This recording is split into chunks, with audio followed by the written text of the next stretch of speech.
പ്രിയമുള്ള കുഞ്ഞുമക്കളെ, ഞാൻ Harish R Namboothiripad. Super power booster ഈ കഥ കേൾക്കൂ. എന്താ ബിങ്കു ഇത്? ഇന്നും ഉടുപ്പിൽ മണ്ണാക്കിയല്ലോ? ബിങ്കു മുയലിനോട് അമ്മ ചോദിച്ചു. ഇന്നും ആ റാറ്റു മണ്ണ് വലിച്ചെറിഞ്ഞതാ. നീ ഇങ്ങനെ പാവമായിരുന്നിട്ടല്ലേ നിന്നെ ദ്രോഹിക്കുന്നത്?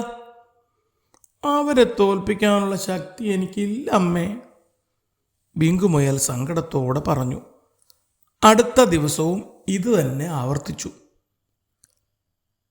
തൊട്ടടുത്ത ദിവസം രാവിലെ അമ്മ മോനെ വിളിച്ചു പറഞ്ഞു. ബിങ്കുക്കുട്ട പൊന്നു മോനെ, സൂപ്പർ പവർ ബൂസ്റ്റർ തരാം.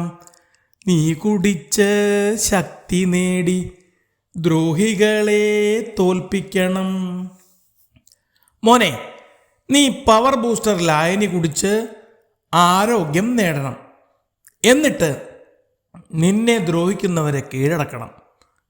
അമ്മ നൽകിയ ബൂസ്റ്റർ ലായനി അവൻ ആവേശത്തോടെ കുടിച്ചു. സൂപ്പർ പവർ ബൂസ്റ്റർ കുടിച്ച ആവേശത്തിൽ ബിങ്കു റാറ്റുവിനെ കാണാൻ ചെന്നു. എന്താ ബിങ്കു അവധി ദിവസമായിട്ട് ഇറങ്ങിയത്? കളിയാക്കുന്ന ശബ്ദത്തിൽ റാറ്റു ചോദിച്ചു. റാറ്റു ചേട്ടാ, വികൃതിക്കുട്ട, നിന്നെ ഇനി പേടിയില്ല.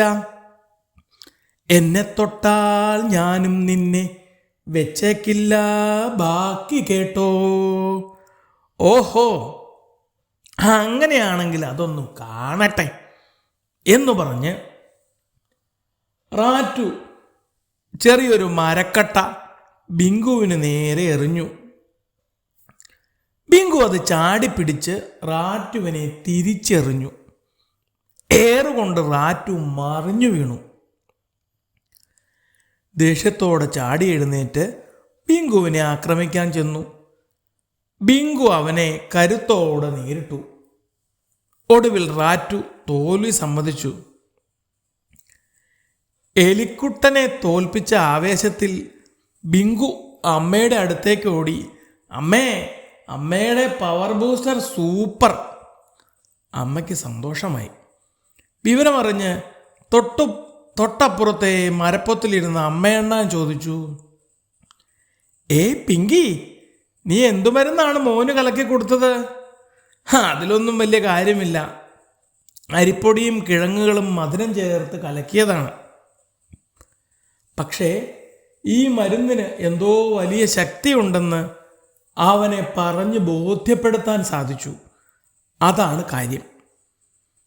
എന്നും തോറ്റു പിന്മാറാതെ അക്രമത്തെ ധൈര്യത്തോടെ നേരിടാൻ ഈ ബൂസ്റ്റർ ഡോസിന് കഴിഞ്ഞു.